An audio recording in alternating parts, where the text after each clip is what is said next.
Black Friday is coming, and for the adults in your life who love the coolest toys, well, there's something for them this year too. Bartesian is the premier craft cocktail maker that automatically makes more than 60 seasonal and classic cocktails, each in under 30 seconds at the push of a button. And right now, Bartesian is having a huge site-wide sale. You can get $100 off any cocktail maker or cocktail maker bundle when you spend $400 or more. So, if the cocktail lover in your life has been good this year, or the right kind of bad, get them Bartesian. At the push of a button, make bar-quality cosmopolitans, martinis, Manhattans, and more. All in just 30 seconds. All for $100 off. Amazing toys aren't just for kids. Get $100 off a cocktail maker when you spend $400 through Cyber Monday. Visit Bartesian.com/cocktail. That's BARTESIAN.com/cocktail. Bienvenidos, estamos aquí en otro programa del podcast Viviendo en la Frontera.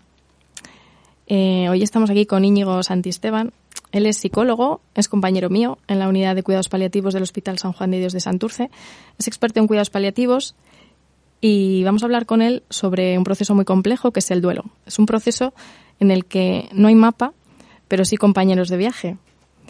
Yo soy Estíbaliz, soy enfermera en la misma unidad y vamos a hablar ahora con Íñigo. Viviendo en la Frontera, un podcast para visibilizar los cuidados paliativos del Hospital San Juan de Dios de Santurce. Íñigo, te hemos invitado aquí porque, bueno, aparte de que trabajas con nosotros en el día a día,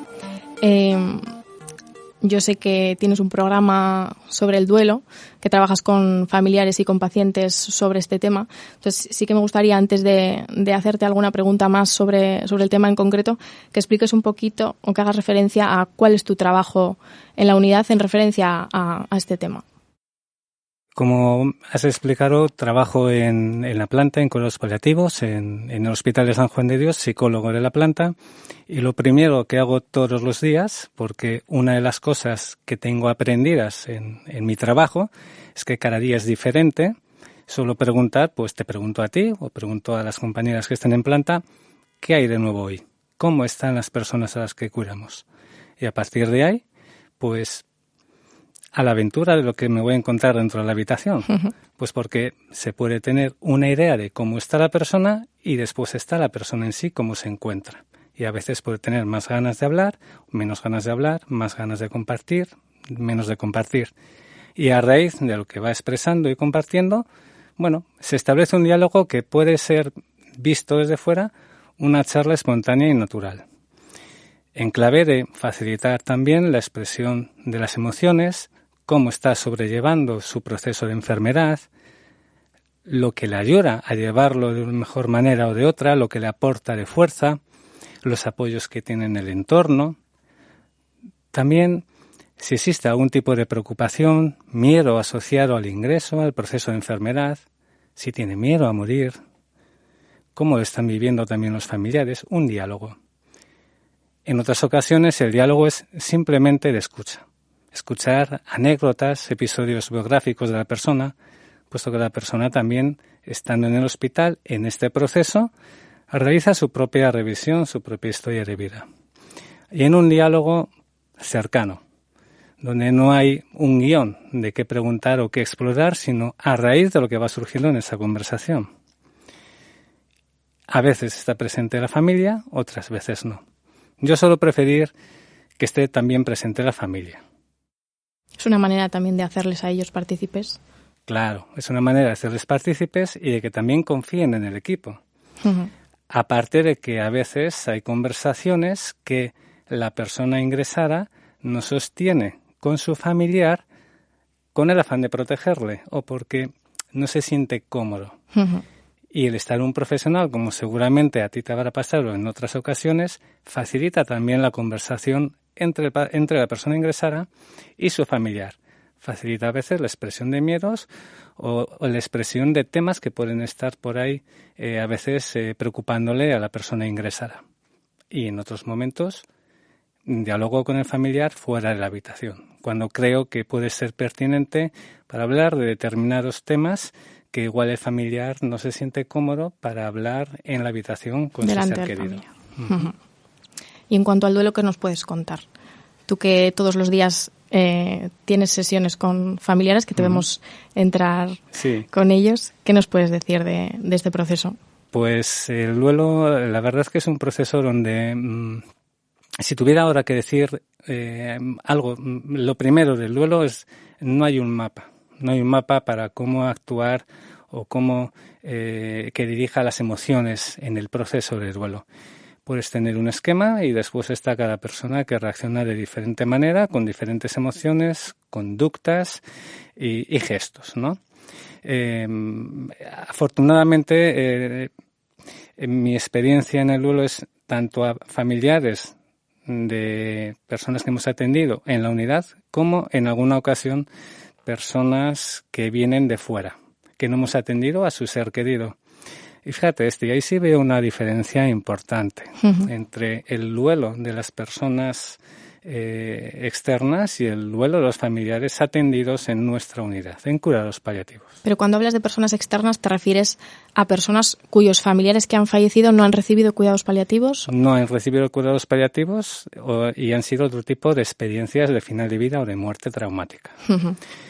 Y ahí sí quiero poner el acento de que una buena atención en el final de vida en cuidados paliativos facilita después también el proceso de adaptación a la pérdida.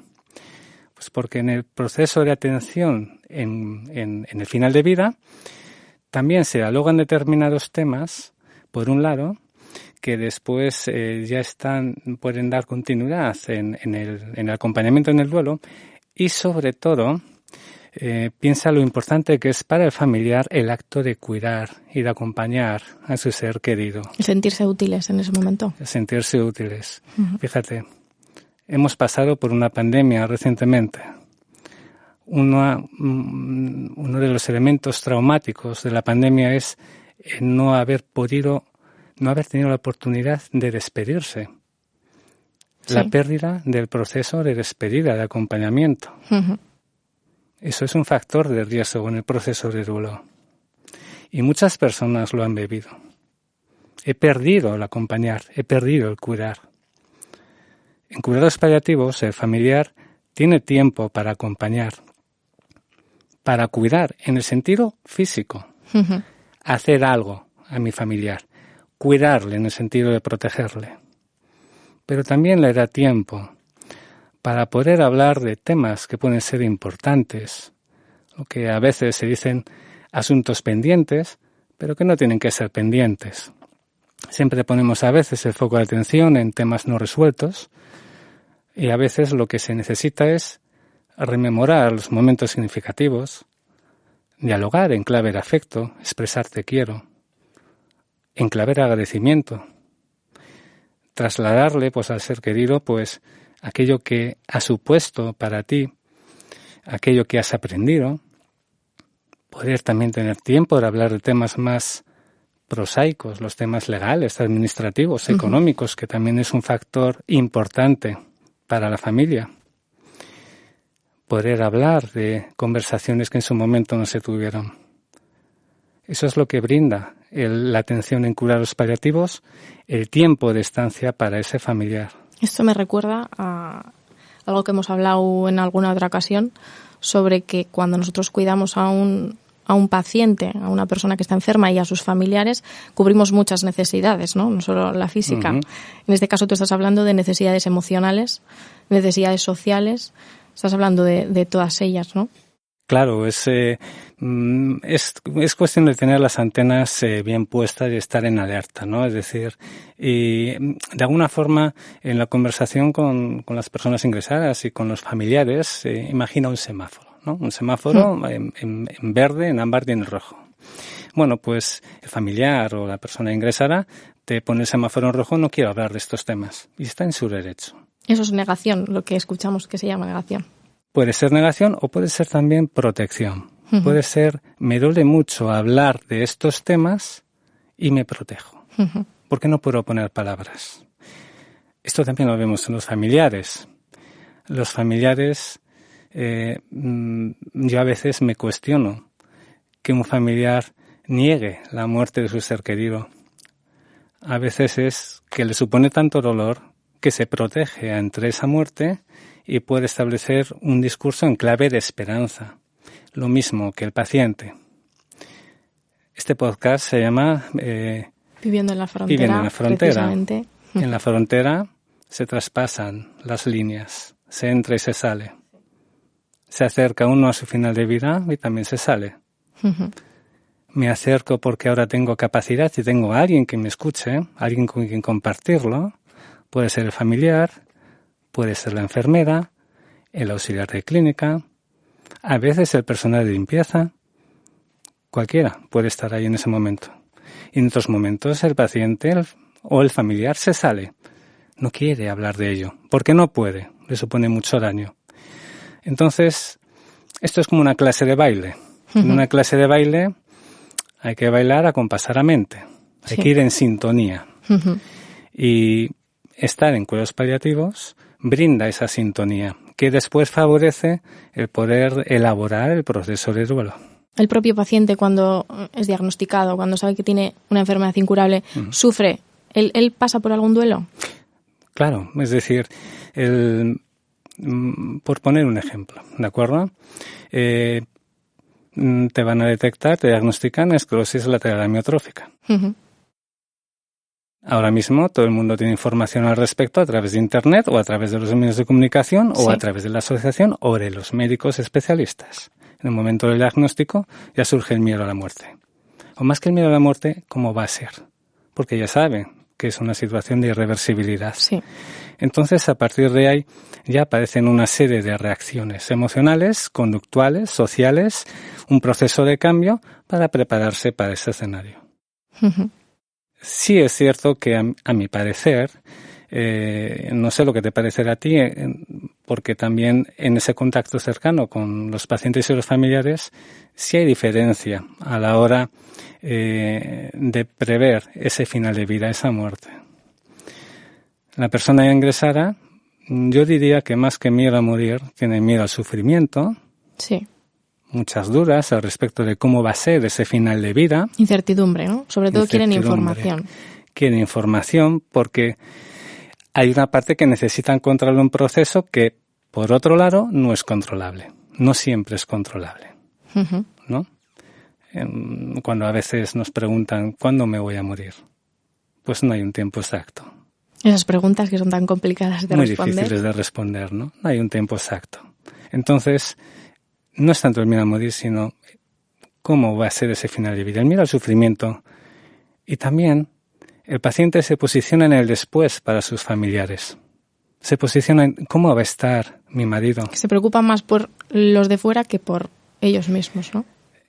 Yo creo que conocéis a Kubler-Ross, que es, digamos que fue de las primeras personas que hablaron de los procesos, del proceso de adaptación al final de vida y bueno, pues el método, la explicación de fases, ¿no? De las fases generación. Eso es. Sí, las fases del duelo, habla ella, ¿no? Sobre eso. Es, ¿no? Y de alguna manera, pues, el paciente se preocupa en ese dolor por el dolor de su familiar. En ese proceso y en ese tránsito hasta ese momento de final de vida, el paciente también hace una revisión de su propia historia de vida. Y ahí en eso puede conectar con temas pendientes. O puede conectar con temas de agradecimiento.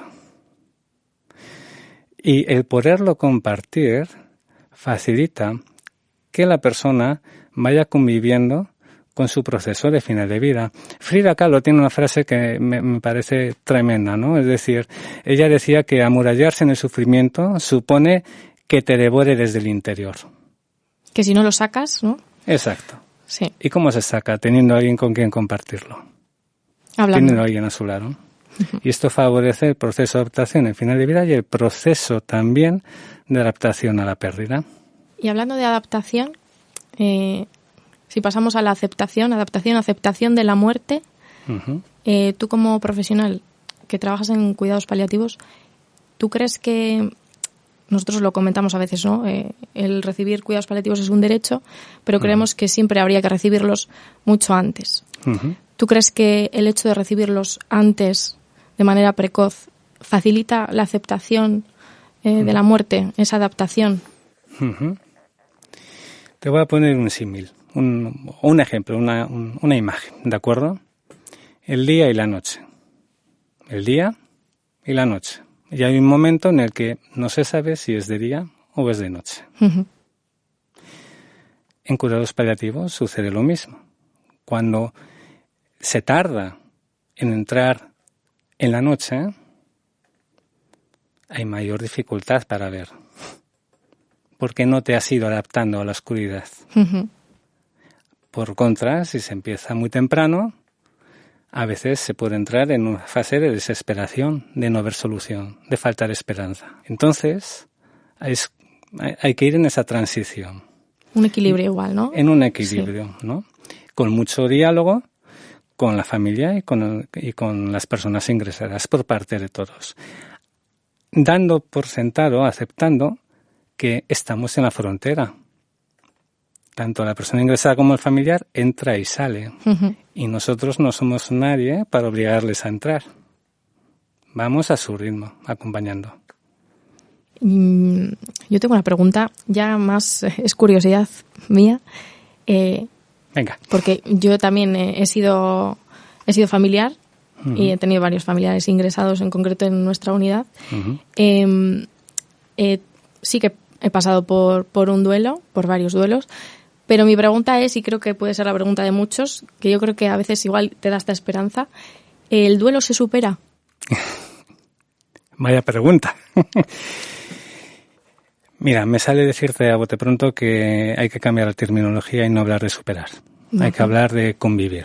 Uh-huh. Hay que convivir con un dolor que va a estar ahí, que lo importante es aprender a manejarlo para que no te arrastre y no te inunde en tu dimensión familiar, social, laboral y personal, y poder ir reajustándote a la nueva realidad que tú no has decidido estar, que te han situado en esa realidad.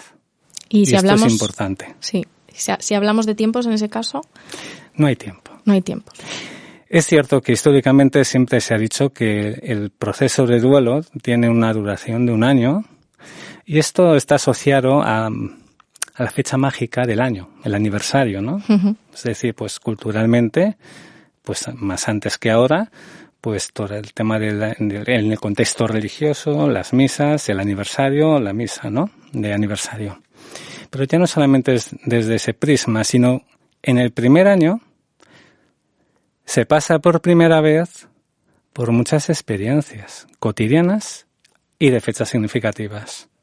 Entonces, la idea preconcebida es que tras este primer año, donde ya pasaron mis primeras experiencias, en el segundo año, a partir de ahí va todo horrorado, ¿no? Eso no es así. Claro que no. Me vas a permitir poner el foco de atención, ¿vale? En este primer año, ¿qué experiencias se pasa? Por ejemplo, si mi mujer conduce y yo no, he ido siempre de copiloto, una primera experiencia es, empiezo yo a manejar el coche. Y si no sé conducir y tengo que desplazarme, la experiencia es utilizar el transporte público. Desde lo más cotidiano, que puede parecer una tontería y no lo es, a las fechas íntimas de cada familia. No ya las sociales, Día de la Madre, Día de Difuntos, Navidad. No. Tu cumpleaños, el aniversario de bodas, el día que conociste a tu pareja. Son fechas íntimas, son primeras experiencias. Y el doliente ante esas fechas se revuelve a los días previos. Pasa este primer año, viene un segundo, vienen las mismas fechas. Ya ha adquirido quizá unos recursos de afrontamiento de esas fechas. Ya ha aprendido habilidades en determinadas acciones que antes no hacía. Algo ha ido avanzando. Podemos decirlo así, ¿no? Sí. Quédate con el concepto de avanzar, por favor, porque si se me va el hilo, ¿no? Y viene un segundo año. Bueno, pero resulta que en ese segundo año tengo que asistir a una boda que no ha habido en el primer año. Te revuelve otra vez. Claro. Ha habido alguna persona que pasados años han solicitado un encuentro también conmigo, pues porque iban a ser abuelas. Y no está la otra Y persona. no está el abuelo. Eso es. Claro, entonces se reactiva. Por eso el duelo, el dolor, acompaña toda la vida. Otra cosa es que esté ahí, se haya aprendido a convivir y a manejarlo, y en algunos momentos después, ¡paf!, te grita y se acentúa. Cuando hablamos de avanzar, entonces... Es una espiral. No es un avance hacia arriba, no es una mejora gradual, sino es una espiral. Uh-huh. Una espiral. Se avanza y en algún momento algo te hace como la sensación de retroceder en esta línea. Sí. Y aquí sí es importante que el acompañante, el psicólogo o quien esté acompañando, normalice esa experiencia, porque la expresión de muchos dolientes es que voy a peor. Y no es que voy a peor, es que nadie quiere sufrir, todos queremos que el sufrimiento pase rápido y la experiencia del dolor no pasa rápida. Tiene su tiempo, su ritmo, sus tareas y ese avance en espiral. Imagínate que yo contigo no tengo un trato, no tengo relación. Uh-huh. Y un ser querido tuyo fallece. Y yo me acerco de ti y te digo, venga, Esti, tú tranquila que todo va a ir bien. Todo es cuestión de tiempo, ¿eh? Además, tú puedes, que eres una mujer fuerte de carácter. El tiempo lo cura todo. Claro, el tiempo lo cura todo. Es cierto que hay frases hechas que hacen mucho daño. Y el tiempo no cura nada. El tiempo no cura nada. No, primero porque el duelo no es una enfermedad. Es una experiencia por la que todos hemos pasado. Y la edad a la que tenemos, ya lo hemos pasado todos por esta experiencia como mínimo una vez, seguramente. Entonces, es una experiencia vital y no una enfermedad. Uh-huh. Y por otro lado, en esto de que acompaña, imagínate una operación importante, te abren en canal, tienes una cicatriz, te cierran, pero la cicatriz sigue estando y de vez en cuando es una zona muy sensible. Uh-huh. Pondría ese símil con el duelo. Uh-huh. Hay una herida, pero está ahí. Hay una ruptura, sí, que está ahí. Y ahora que has mencionado la edad, en el duelo, yo me pregunto si el duelo se lleva igual si la persona que fallece es un niño, por ejemplo, o si la persona que fallece es un anciano, uh-huh. Si es una persona joven, si es una persona más adulta. Hay uh-huh. diferencias, entiendo, ¿no? Dependiendo de la edad de quien fallece. Hay diferencias y, de hecho, el fallecimiento de un niño es un factor de riesgo en el proceso de duelo. Estamos preparados o predispuestos, voy a emplear la palabra predispuestos, a que nuestros ascendentes fallezcan. Por ley de vida, por vejez o por un proceso de enfermedad. De alguna manera, estamos predispuestos a naturalizarlo. Pero nuestros descendientes no. Que un padre sobreviva a un hijo es antinatural. Es antinatural, ¿no? Y después, entonces, la pérdida de un hijo supone un factor de riesgo en la familia. Y de hecho, está muy estudiado que el porcentaje de separaciones tras la pérdida de un hijo es elevado. Porque hay mucho dolor contenido que no se comparte y porque ante una misma pérdida, el niño, el hijo, cada persona tiene diferentes maneras de reaccionar, diferentes ritmos, diferentes tiempos, diferentes necesidades, y si no hay un engranaje, una comunicación, un respeto, la pareja no tiene fuerza para sostenerse en ese dolor. Uh-huh. Dicho esto, también es importante señalar que en el caso de una persona adulta, factores de riesgo es el tipo de muerte. Es decir, una muerte traumática, un accidente de tráfico en una persona mayor, algo inesperado, o la percepción de sufrimiento en un proceso de enfermedad muy largo. También. Eso influye también a la hora de elaborar el duelo. ¿Y estos factores son los que pueden generar también lo que llamamos duelo patológico? Uh-huh.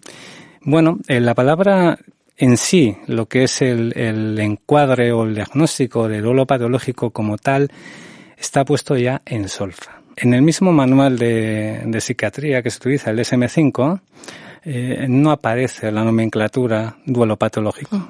Aparece trastorno por duelo persistente, duelo complejo persistente, y está englobado dentro de los trastornos por trauma y estresores.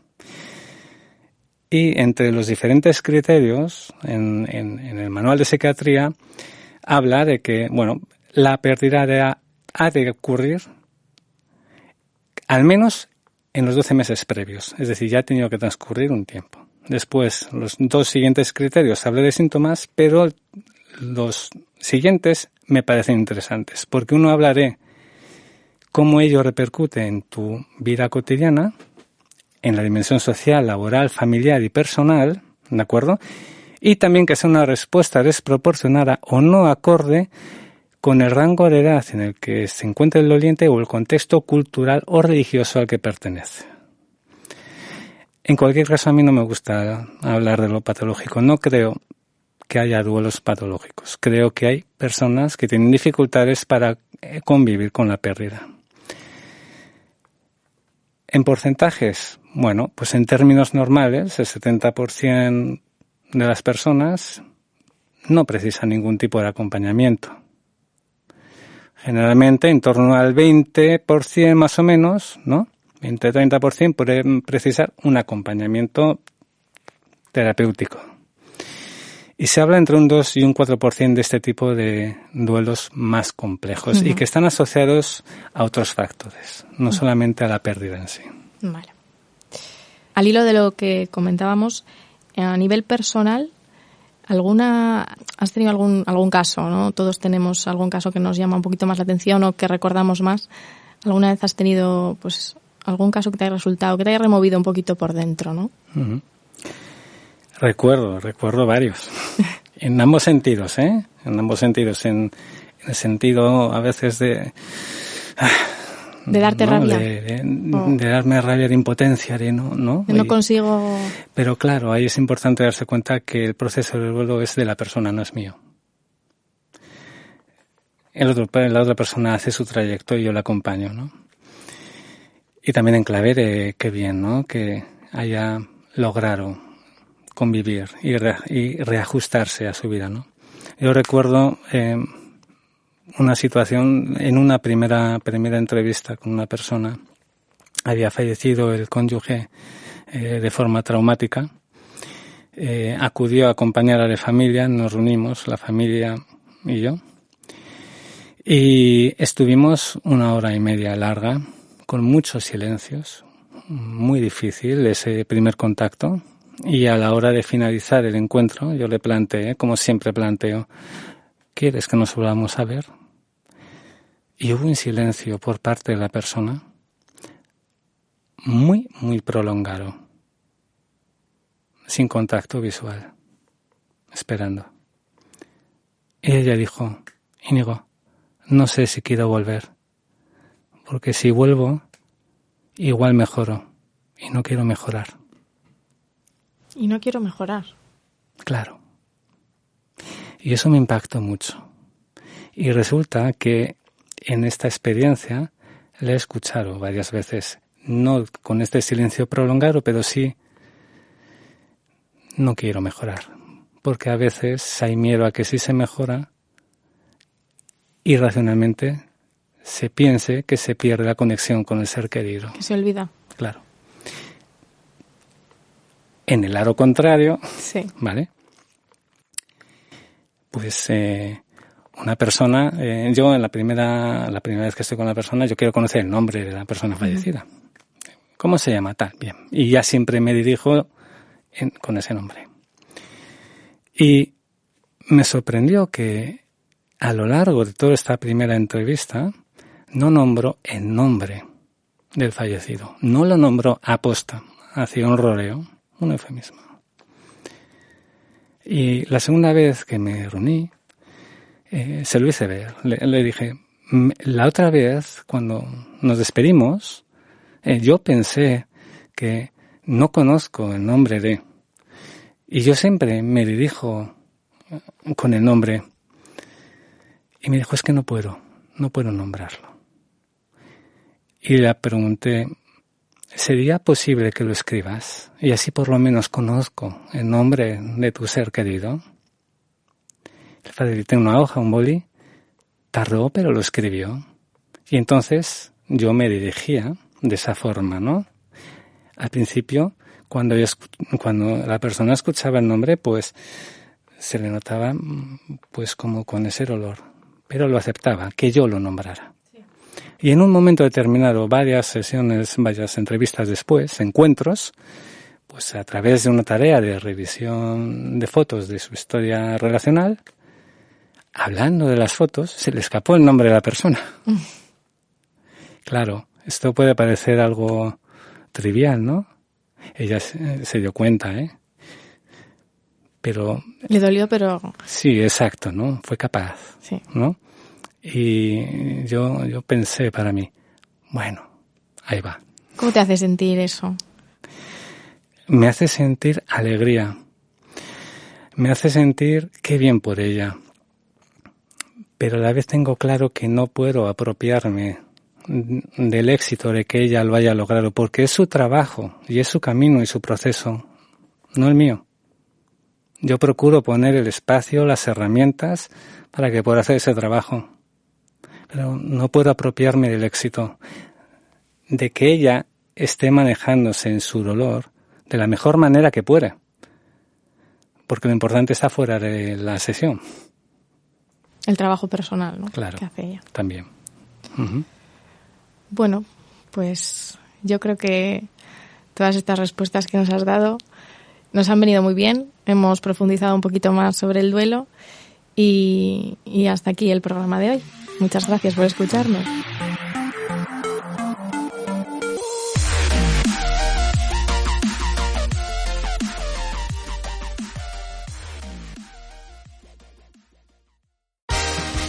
Black Friday is coming, and for the adults in your life who love the coolest toys, well, there's something for them this year too.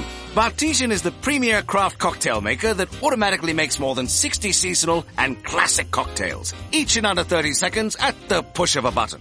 And right now, Bartesian is having a huge site-wide sale. You can get $100 off any cocktail maker or cocktail maker bundle when you spend $400 or more. So, if the cocktail lover in your life has been good this year, or the right kind of bad, get them Bartesian. At the push of a button, make bar-quality cosmopolitans, martinis, Manhattans, and more. All in just 30 seconds. All for $100 off. Amazing toys aren't just for kids. Get $100 off a cocktail maker when you spend $400 through Cyber Monday. Visit Bartesian.com/cocktail. That's BARTESIAN.com/cocktail.